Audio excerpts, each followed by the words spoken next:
Brushing before harvest makes it easy when uprooting the cassava. But like most of their colleagues in Ghana, these farmers used to have a problem. They were producing too much. Up to 30% of their yearly production could not be sold. Vanakpo Farms in the Volta region is one of the places where the solution of the problem is being introduced.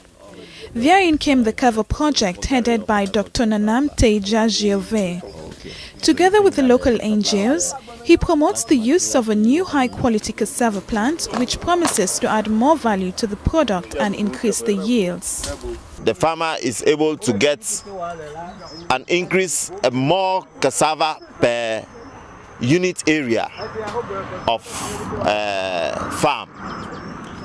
Once he gets more cassava per unit area, it means that he's able to earn a higher income because what he will sell will give him a higher income. At the same time, we're saying that he can decide to lower the price slightly so that it will become attractive for the processors to buy.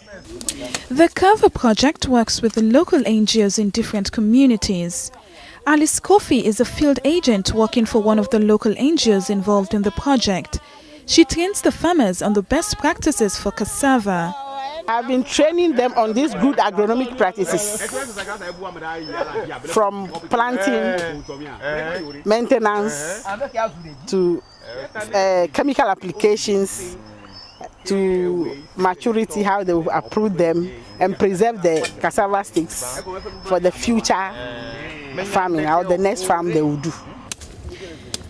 The farmers have to work in groups because supplying the cassava stick to individual farmers is a headache. Each farmer group has about 50 farmers, but the challenges are keeping them from realizing their goal.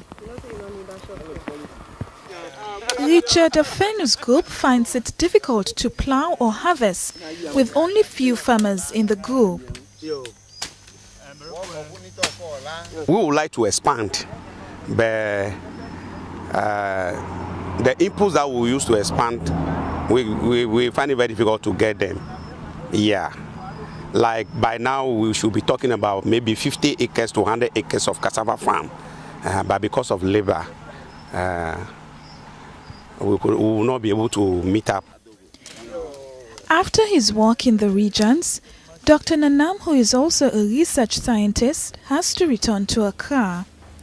The following day, he has to update his data about progress on the project.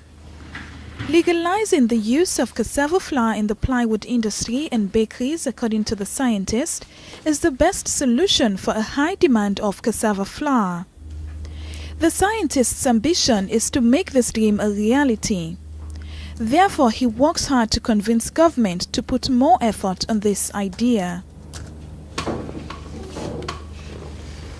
The government is not actively playing a role in popularizing the high-quality cassava flour.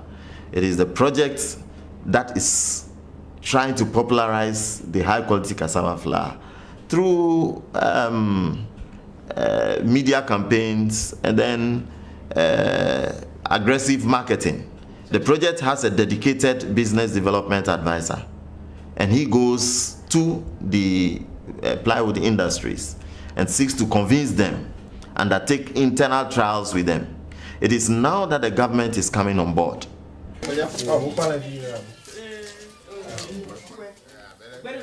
From time to time, the doctor returns to the Farmers Processing Center to observe how the high-quality cassava is being processed. Legalizing the use of cassava flour will help farmers buy more improved processing machines. The doctor has a strong conviction that the excesses they used to get out of the crop will be more useful. Caltech Ventures Processing Center in Hojo in the Volta region in Ghana is the only center in the region with improved processing machines. Dr. Nanam wants more of these processing centers to make the product more valuable to the plywood industry and bakeries. The market we are targeting is a big market, a minimum of 30,000 tons of high-quality cassava flour annually.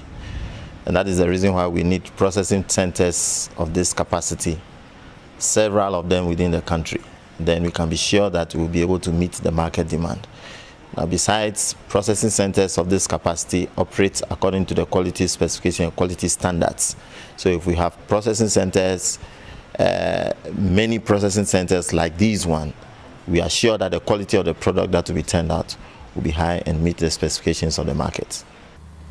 In the Food and Research Institute, the cassava flour is being tested to see whether it is of high quality.